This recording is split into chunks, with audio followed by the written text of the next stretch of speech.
Proteins हा biomolecules आपण study करत आहोत.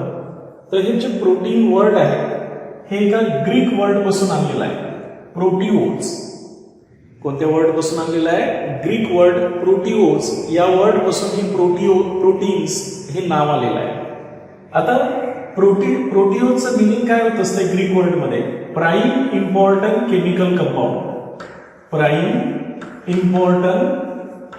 इम्पॉर्टंट केमिकल कंपाऊंड्स, यालाच आपण प्रोटीन्स म्हणत असतो.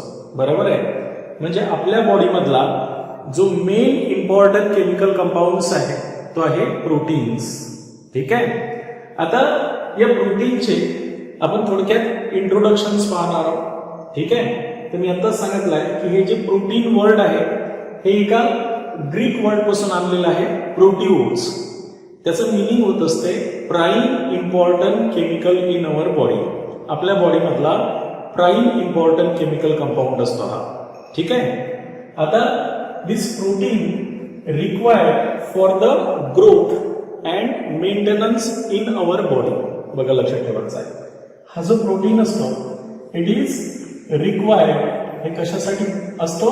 It required for growth and maintenance. आपलं जी ग्रोथ आहे आणि आपली जी मेंटेनन्स आहे तर यांच्यासाठी प्रोटीनची गरज असते.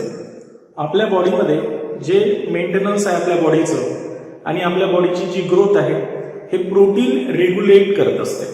समजलं, लक्षात आलं? म्हणून it required for growth and maintenance of body. बॉडीची जी ग्रोथ किंवा मेंटेनन्स आहे यांच्यासाठी प्रोटीन्स हा सर्वात इम्पॉर्टंट केमिकल कंपाऊंड्स असते. Protein act as a catalyst. हा जो प्रोटीन्स असतो हा कॅटॅलिस्ट म्हणूनही ऍक्ट होते. Protein act as catalyst. तो कॅटॅलिस्टचा रोल सुद्धा करत असतो आपल्या बॉडीमध्ये. आता जे केमिस्ट्रीमध्ये आपण सांगत असतो, बायोकेमिस्ट्रीमध्ये जे कॅटॅलिस्ट यूज होत असतात म्हणजे आपल्या बॉडीमधले ज्या प्रोसेस आहे त्या प्रोसेस फास्ट करण्यासाठी जे केमिकल यूज केले जात असतात बायोकॅटॅलिस्ट, त्याला आपण काय म्हणत असतो? एन्झाईम्स म्हणत असतो. काय म्हणत असतो? एन्झाईम्स. जे प्रोटीन्स असतात ते protein act as a catalyst आणि that is called as enzymes. आता आपण एक शब्द ऐकलेला आहे, ऑल एन्झाईम्स आर प्रोटीन्स. जेवढेही एन्झाईम्स असतात ते प्रोटीनच असतात. बरोबर आहे. But all proteins are not enzymes. पण प्रत्येक प्रोटीन हा एन्झाईमच असते असं नाही. प्रत्येक एन्झाईम हा प्रोटीन असतो. हे क्लिअर आहे तुम्हाला? त्यानंतर एन्झाईम आपण त्यालाच म्हणत असतो बायोकॅटॅलिस्ट. म्हणजे आपल्या बॉडीमध्ये जे प्रोसेस चालतात, रेस्पायरेशन, डायजेशन, जे कोणते असेल तर त्यांना कॅटलाइज करण्याचं काम जे केमिकल कंपाऊंड करतात ते प्रोटीन्सच असतात आणि त्या प्रोटीन्सला आपण एन्झाईम म्हणत असतो. क्लिअर झालं? त्यानंतर protein act as a hormones. लक्षात ठेवा, प्रोटीन्स ऍक्ट ॲज हार्मोन्स. आपल्या बॉडीमध्ये अलग अलग हार्मोन्स असतात, आहे की नाही? तर हे हार्मोन्स सुद्धा आपल्या बॉडीमधले काय असतात? प्रोटीन्स असतात. त्यालाच आपण रेग्युलेटर म्हणत असतो. रेग्युलेटर्स म्हणजे आपल्या बॉडीमधल्या बरेचसे प्रोसेस ह्या हार्मोन्सवर डिपेंड असतात. आपल्या बॉडीमध्ये जर हार्मोनल चेंज झाला तर आपल्या बॉडीमध्ये त्या टाईपचे डिफेक्ट वगैरे तयार होऊ शकतात. बरोबर आहे की नाही? तर असे बरेचसे जे केमिकल कंपाऊंड्स आहेत जे आपल्या बॉडीमध्ये हार्मोनचं काम करतात ते प्रोटीन्सच असतात. ठीक आहे. म्हणून proteins act as a hormones. तसंच आपल्याला माहिती आहे की प्रोटीन ऍक्ट ॲज ए अँटीबॉडीज. बघा, लक्षात ठेवायचं आहे, प्रोटीन्स ऍक्ट ॲज अँटीबॉडीज. आपल्या बॉडीमध्ये अँटीबॉडीचं काम करण्याचं कामही कोण करत असते? प्रोटीन्स. अँटीबॉडी म्हणजे माहिती आहे तुम्हाला, लक्षात ठेवायचं आहे. डिफेन्स बॉडीज म्हणतो आपण याला. काय म्हणतो? Defence bodies. आता अँटीबॉडीचं काम करत असतात कोण? प्रोटीन्स. आणि म्हणून आपण सांगत असतो प्रोटीन ऍक्ट ॲज ए अँटीबॉडीज. अँटीबॉडीजलाच आपण काय म्हणतो? Defence body. म्हणजे जे काही व्हायरल इन्फेक्शन असते, जसं सध्याच्या परिस्थितीत करोना व्हायरस वगैरे आहे की नाही, तर आपण म्हणतो की वॅक्सिन घेतली तर आपल्या बॉडीमध्ये अँटीबॉडीज तयार होत असते. बरोबर आहे की नाही? तर हे अँटीबॉडीज म्हणजे काय की सर्टन प्रोटीन्स असतात which defence the body against the virus, जे त्या व्हायरस पासून आपल्याला काय करतात, डिफेन्स करतात, म्हणजे आपल्याला व्हायरस पासून अटॅक करण्यापासून वाचवत असतात. त्यांना आपण काय म्हणत असतो, अँटीबॉडीज म्हणत असतो. आणि that antibodies is nothing but the proteins. हे अँटीबॉडीज सुद्धा काय असतात, प्रोटीन्स असतात. त्यानंतर protein act as a oxygen carrier. Proteins act as oxygen carrier. Oxygen carrier. Protein oxygen कॅरियरचं काम सुद्धा करत असते. आपल्याला माहिती आहे की आपल्या बॉडीमध्ये ऑक्सिजन कॅरियरचं काम कोण करत असते, हिमोग्लोबिन. हिमोग्लोबिन. हिमोग्लोबिन नावाचा जो केमिकल कंपाऊंड आहे, जो आपल्या बॉडीमध्ये प्रोटीन्सच आहे, जो आपल्या प्रत्येक ऑर्गनला, आपल्या प्रत्येक बॉडीच्या पार्टला ऑक्सिजन कॅरी करून पोहोचण्याचं काम करत असते, जे ब्लड म्हणतो आपण, आहे की नाही. आणि म्हणून haemoglobin in the form of proteins act as a oxygen carrier.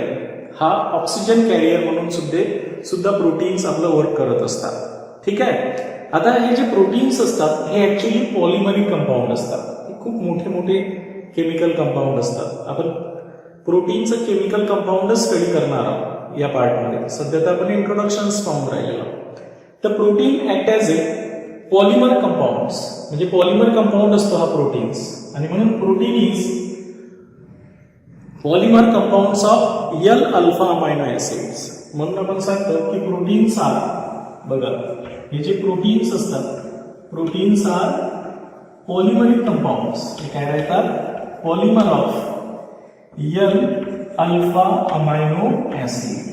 आता सर्वात पहिल्यांदा मी जेव्हा प्रोटीन्स घेतो, तर या प्रोटीनचं जेव्हा आपण हायड्रॉलिसिस करू, ऍक्च्युअली कोणताही प्रोटीन जर असेल आणि यांचं जर हायड्रॉलिसिस केलं तर यांच्यापासून काय तयार होत असते, एल अल्फा अमायनो ऍसिड. आता हे एल अल्फा अमायनो ऍसिड आहे काय तेही समजावून सांगतो.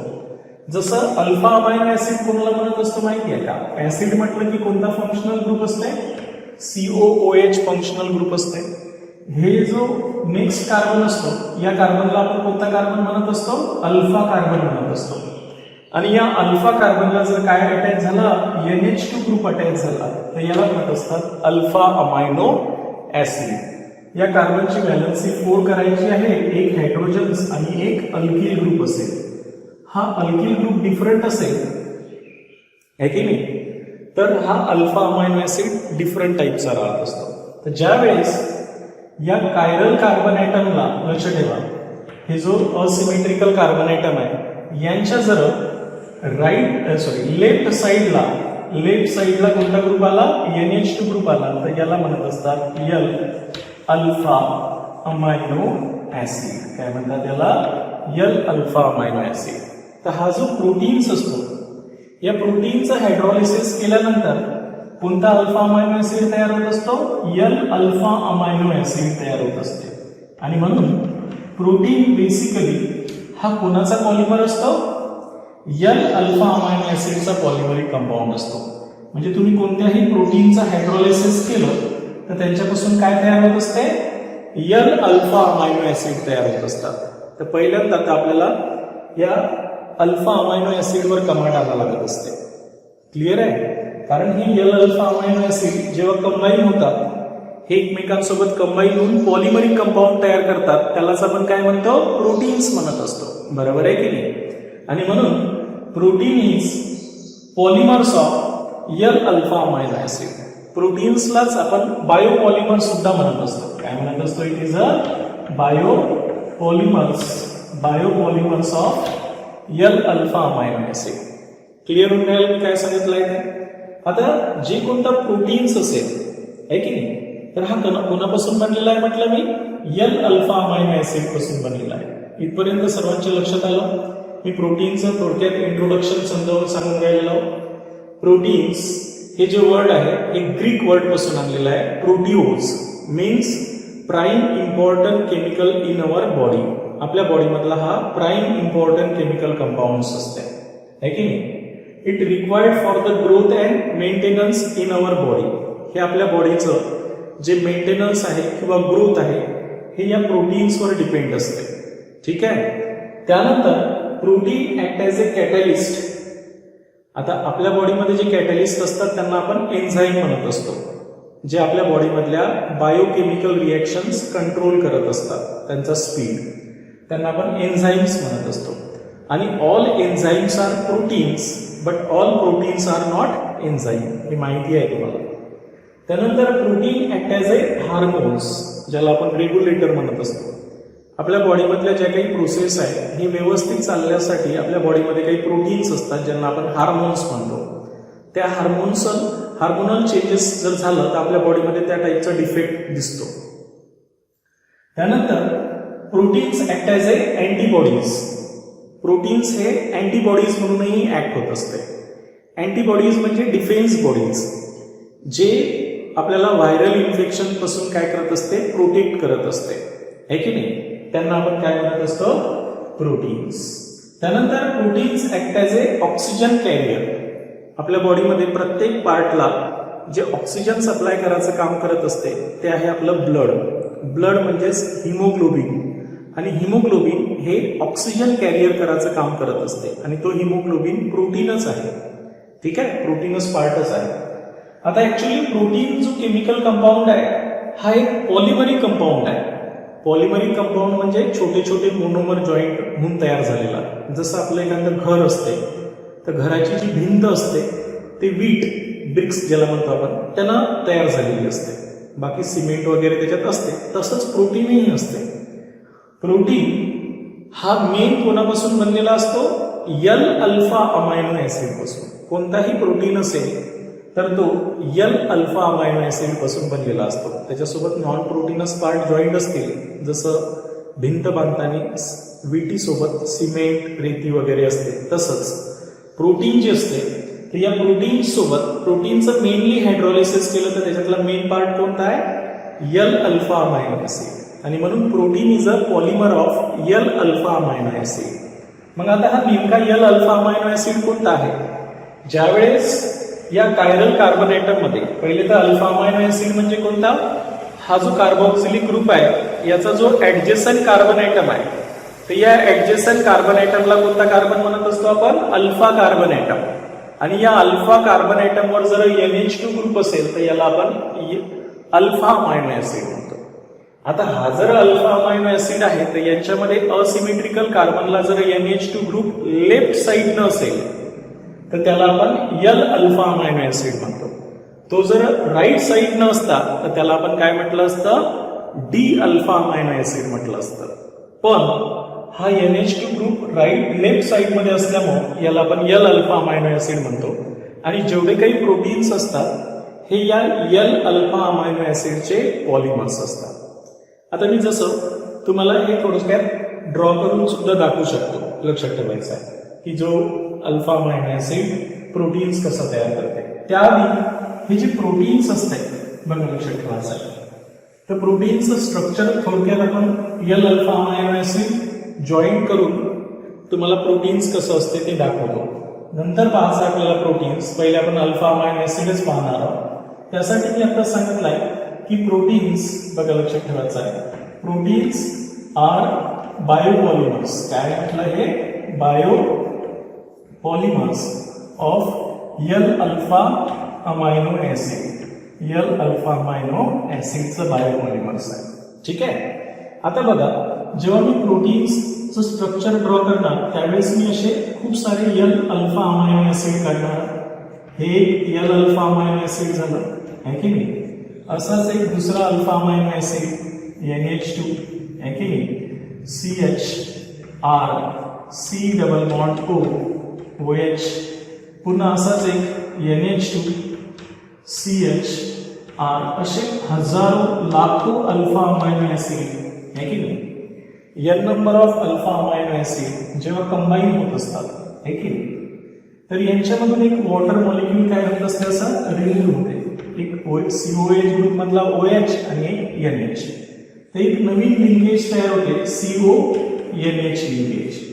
या दोन अल्फा अमायनो ऍसिड मध्ये एक CO-NH लिंकेज तयार होत असते. हा CO आणि हा NH. तर यांना आपण पेप्टाइड लिंकेज म्हणतो. काय म्हणतो, पेप्टाइड लिंकेज म्हणतो. बाकीचा पार्ट ऍज इट इज राहील, CHR.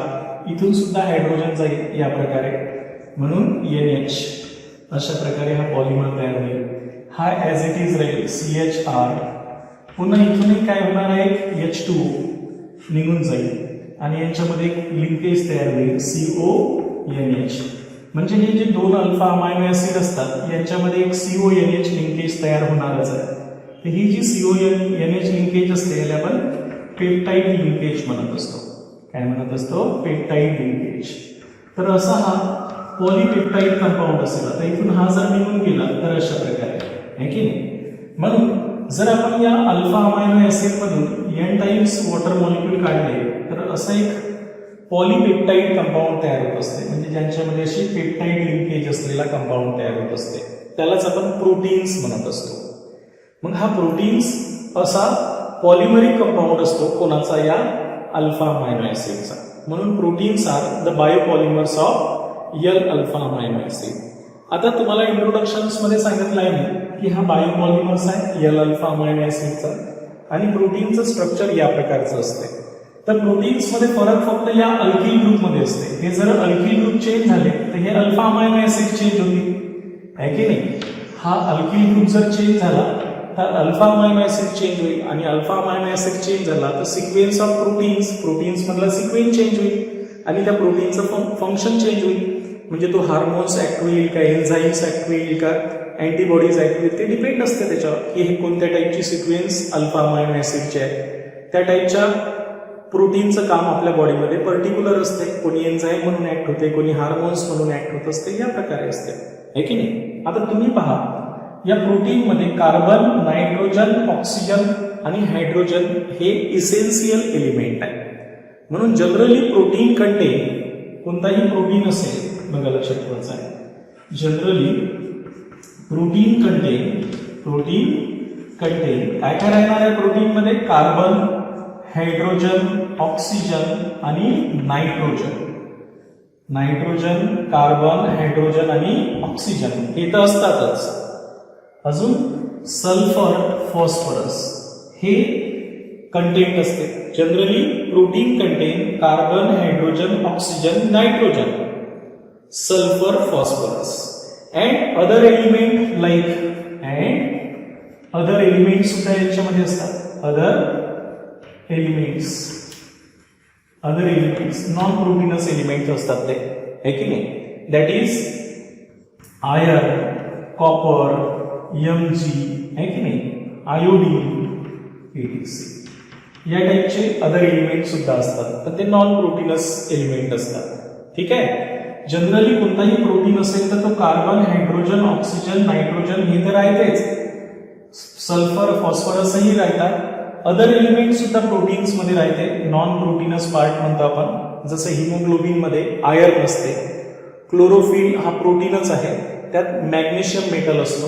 अशा प्रकारे असे एलिमेंट सुद्धा यांच्यामध्ये असते. आता द कंटेंट ऑफ नायट्रोजन तर मेन आहे याच्यामध्ये, आहे की नाही. तर त्याच्यामुळे द कंटेंट ऑफ नायट्रोजन हा जो नायट्रोजन आयटम असतो याच्यात are the essential component of protein. बघा लक्षात ठेवायचं आहे, इसेन्शियल कंपोनंट. हे इसेन्शियल कंपोनंट असतो कशामधला, प्रोटीन्स मधला, आहे ना. नायट्रोजन हा इसेन्शियल कंपोनंट असतो कोणत्याही प्रोटीन्स मध्ये. आणि ऑन ऍव्हरेज किती ऍव्हरेज असते याचा, जवळपास ऍव्हरेज पर्सेंट किती असते, 16, है ना. 16% मध्ये हा असतो. म्हणजे 16% काय असतं, नायट्रोजनचं प्रमाण असते कोणत्याही प्रोटीन्स मध्ये, है ना. तर अशा प्रकारे the content of nitrogens are the essential component in the proteins. हा इसेन्शियल कंपोनंट असतो प्रोटीन्स मधला and it contain 16% the nitrogens in any proteins. कोणत्याही प्रोटीन्स मध्ये जवळपास एवढंच असते. आता कोणत्याही प्रोटीनचं जेव्हा आपण हायड्रोलिसिस करत असतो, वापस या प्रोटीनचं जर तुम्ही काय केलं, हायड्रोलिसिस केलं तर तुम्हाला काय भेटतील, large number of L alpha amino acid भेटतील. म्हणून प्रोटीन्स ऑन हायड्रोलिसिस, प्रोटीनचं हायड्रोलिसिस केल्यानंतर काय भेटत असते, large number of L alpha amino acid बनत असते. ठीक आहे. त्यामुळं जेवढे काही प्रोटीन्स असतात, आतापर्यंत आपण जेवढेही प्रोटीन स्टडी केलेले आहे, they R made up of 30 different types of alpha amino acid. जेवढेही नॅचरली ऑकरिंग प्रोटीन्स आहे, म्हणजे नेचरमध्ये जे प्लॅन्ट ॲनिमलच्या बॉडीमध्ये प्रोटीन सापडतात आणि त्यांचा हायड्रॉलिसिस केल्यानंतर आपल्याला किती प्रकारचे अल्फा अमायनो ऍसिड आतापर्यंत माहिती झाले? 30 डिफरंट अल्फा अमायनो ऍसिडनं ते बनलेले असतात. 30 different types of alpha amino acid. Out of this 20 alpha amino acids are most common. त्यापैकी 20 अल्फा अमायनो ऍसिड प्रत्येक प्रोटीन्स मध्ये पाहायला भेटते. समजून राहिलं मी काय म्हटलं आहे ते? तर जेवढे काही प्रोटीन्स तुम्ही नेचरमध्ये स्टडी केले आतापर्यंत, हे 30 different types of alpha amino acid पासून बनलेले आहेत, है ना? आणि out of this the 20 alpha amino acid are most common in any proteins. कोणत्याही प्रोटीन्स मध्ये जवळपास 20 अल्फा अमायनो ऍसिड हे मोस्ट कॉमन असतात. मग आता मला सांगा की या प्रोटीनचा जर मला अभ्यास करायचा असेल, याचं फंक्शन कसं असते, तर मला त्याला पहिले कशाचा अभ्यास करावा लागेल? अल्फा अमायनो ऍसिडचा, ज्याच्यापासून तो बनलेला आहे. तो अल्फा अमायनो ऍसिडचा सिक्वेन्स बदलला, अल्फा अमायनो ऍसिड बदलला, तर त्या प्रोटीनचं फंक्शन बदललं, आहे की नाही? आणि म्हणूनच सर्वात महत्वाचं काय की प्रोटीन स्टडी करण्याच्या आधी आपल्याला अल्फा अमायनो ऍसिड पूर्ण डिटेलमध्ये समजून घेणं आहे. क्लिअर झालं? तर मी जर तुम्हाला प्रोटीनची डेफिनेशन्स विचारली असती तर पाठ करायची नव्हतीच ते. प्रोटीन्स हा नॅचरली ऑकरिंग, आहे की नाही, नायट्रोजिनस, आहे की नाही, पॉलिपेप्टाइड कंपाऊंड असतो. काय असतो हा? म्हणजे प्रोटीन्स हा नॅचरली ऑकरिंग, म्हणजे आपल्या बॉडीमध्ये तयार होतात, प्लॅन्टच्याही बॉडीमध्ये. आपण पाहतो की प्रोटीनस फूड, एग्स, आहे की नाही, सिरियल्स, हे प्रोटीनस फूड असते आपलं. तर त्याच्यामुळं प्रोटीनचं जर आपण डेफिनेशन देतो म्हटलं तर प्रोटीन्स एक नॅचरली ऑकरिंग नायट्रोजन असणारा पॉलिपेप्टाइड कंपाऊंड असतो. कसा असतो? अशी पॉलिपेप्टाइड लिंकेज असलेला कंपाऊंड असतो.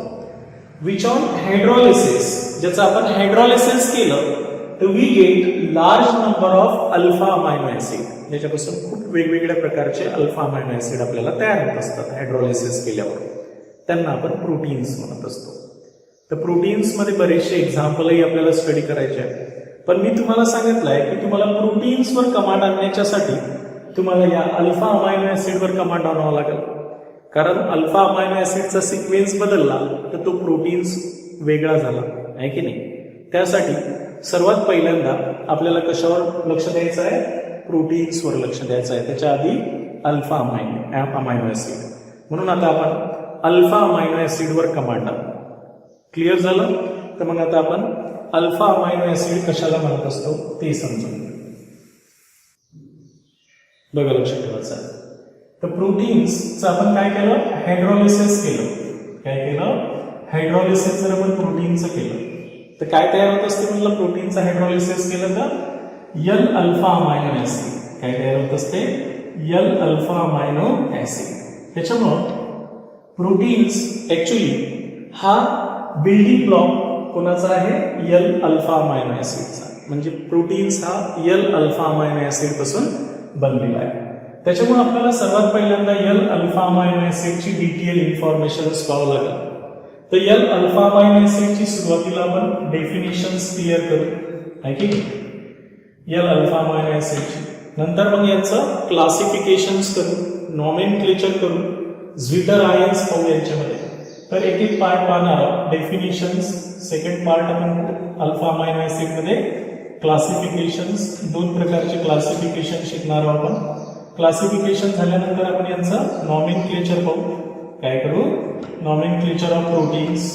नॉमेनक्लेचर झाल्यानंतर यांच्यामध्ये एक स्पेशल पॉइंट आहे, झ्विटर आयन्स. कोणता आयन्स? Zwitter ions. तर तो झ्विटर आयन्स स्टडी करू. तर अशा प्रकारे आपल्याला अल्फा अमायनो ऍसिडचा डिटेल अभ्यास करायचा आहे आणि मगच प्रोटीन्स पाहायचा आहे. कारण हा proteins are the building block of alpha amino acid. हा अल्फा अमायनो ऍसिड पासून बनलेला आहे. तर सुरुवातीला आपण यांची डेफिनेशन्स क्लिअर करू, आहे की नाही? 1 बाय 1 एक एक पॉइंट आता क्लिअर करू अल्फा अमायनो ऍसिडचा. आता अल्फा अमायनो ऍसिडची डेफिनेशन्स करण्यासाठी तुम्हाला सर्वात पहिल्यांदा हा कोणापासून बनलेला आहे? ऍसिड पासून. म्हणून मी कार्बोक्सिलिक ऍसिड काढतो. तर मी 2 कार्बनवाला कार्बोक्सिलिक ऍसिड काढतो, कारण मला माहिती आहे की अल्फा कार्बन म्हटलं, हा कार्बोक्सिलिक ऍसिड म्हटलं की नेक्स्ट कार्बनला आपण अल्फा कार्बन म्हणत असतो. तर या अल्फा कार्बनवरचा मला काय रिप्लेस करायचा आहे? हायड्रोजन. तर सर्वात सिम्पलेस्ट अल्फा अमायनो ऍसिड कोणता घेणार आहोत मी? सर्वात सिम्पलेस्ट ऍसिड कोणता घेणार आहोत? Acetic acid. काय घेणार आहोत? Acetic acid. असा कोणताही घेऊ शकता तुम्ही, बरोबर आहे की नाही? आणि यांचा जर आपण अल्फा हायड्रोजन ऍटम, हा जो अल्फा पोझिशनचा हायड्रोजन ऍटम जर आपण काय केला? रिप्लेस केला. कोणता hydrogen? Alpha hydrogen atom.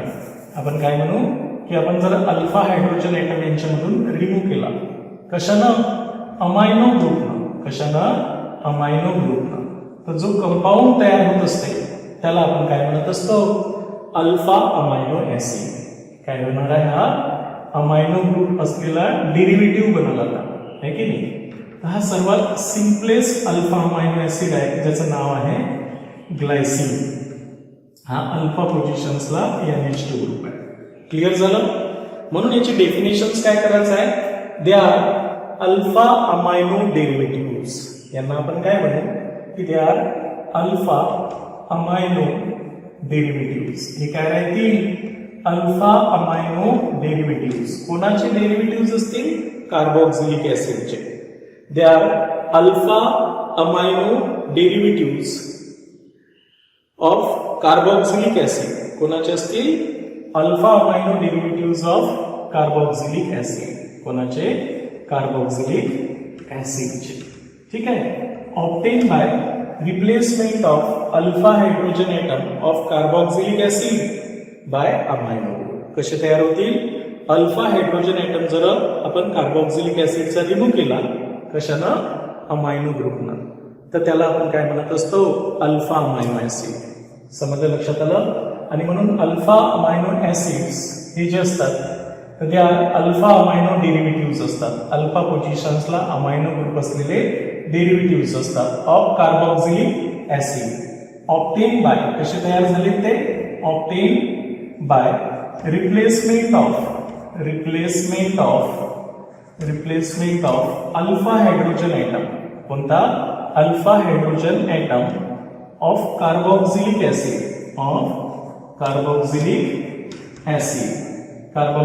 ऍसिडचा by amino group. कोणत्या ग्रुपनं? By amino group. अमायनो म्हणजेच NH2 ग्रुप, आहे की नाही? That is called as alpha amino acid. हे झालं अल्फा अमायनो ऍसिडची डेफिनेशन्स. आता हे जे अल्फा अमायनो ऍसिड आहे ते ह्यामध्ये तुम्ही जर आता एक्झाम्पल पाहिले तर सर्वात छोटावाला अल्फा अमायनो ऍसिड कोणता राहणार आहे? ग्लायसिन. तर कोणताही अल्फा अमायनो ऍसिड असेल तर त्यामध्ये हे स्केलेटन फिक्स असते. अल्फा पोझिशन्सला कोणता ग्रुप असेल? NH2 group. याच्यामध्ये काही बदल होते का? नाही. बदल कुठे होते माहिती आहे का? इथे जो R ग्रुप असतो तिथे बदल होतो आणि तो अल्फा अमायनो ऍसिड चेंज होईल. जसं मी हे R जर बदलला, आपण इथे हायड्रोजन घेतला, मिथिल घेतला, या प्रकारे, तर हे वेगवेगळ्या प्रकारचे अल्फा अमायनो ऍसिड बनतील.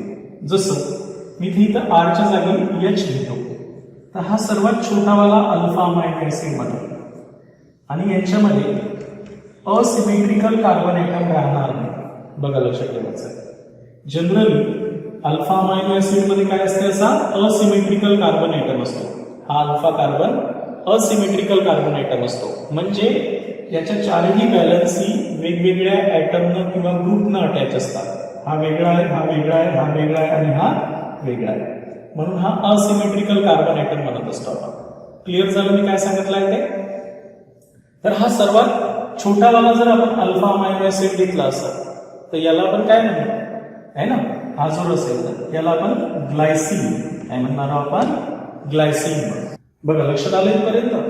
तर हा जो अल्फा अमायनो ऍसिड आहे ना, तर या अल्फा अमायनो ऍसिडला सर्वात छोटा जो अल्फा अमायनो ऍसिड आहे त्याला आपण काय म्हणतो? ग्लायसिन म्हणतो. काय म्हणतो? ग्लायसिन. आता मी जर इथचा Hच्या ऐवजी अल्किल ग्रुप घेतला, म्हणजे मिथिल ग्रुप घेतला, बघा लक्षात ठेवायचं आहे, हा अल्फा अमायनो ऍसिडचा मेन स्केलेटन तर फिक्स आहे. कोणताही अल्फा अमायनो ऍसिड तर एवढा पार्ट फिक्स आहे. फक्त या अल्फा पोझिशन्स मध्ये जो अल्किल ग्रुप असेल तो चेंज होतो. तो जर आता मी हायड्रोजनच्या ऐवजी मिथिल ग्रुप घेतला तर याला मी काय म्हणतो, ॲलॅनिन. काय म्हणतो, ॲलॅनिन नावाचा अल्फा अमायनो ऍसिड. तर हे काही एक्झाम्पल झाले, जसं मी ग्लायसिन, ॲलॅनिन. त्याच्यामध्ये एक लक्षात ठेवायचं आहे MCQ साठी क्वेश्चन्स. तर हा जो ग्लायसिन असा एक अल्फा अमायनो ऍसिड आहे ज्याच्यामध्ये असिमेट्रिकल कार्बन ॲटम नाही. अदरवाईज कोणताही अल्फा अमायनो ऍसिड जर असेल तर तो काय असेल, ऑप्टिकली ऍक्टिव्ह असेल. ऑप्टिकली ऍक्टिव्ह असेल म्हणजे त्यांच्यामध्ये एक असिमेट्रिकल कार्बन ॲटम असणारच आहे. जसं इथे हा असिमेट्रिकल कार्बन ॲटम आहे. पण हेच एक असं आहे ग्लायसिन ज्यांच्यामध्ये असिमेट्रिकल कार्बन ॲटम नाही. समजलं, लक्षात आलं. आणि जर आपल्याला ऑब्जेक्टिव्ह मध्ये विचारलं की which of the following alpha amino acid do not have, म्हणजे डू नॉट ऑप्टिकली ऍक्टिव्ह, कोणता ऑप्टिकली ऍक्टिव्ह नाही, तर तुम्ही त्याचा आन्सर देसाल ग्लायसिन. इथपर्यंत क्लिअर झालं. तर हे झाली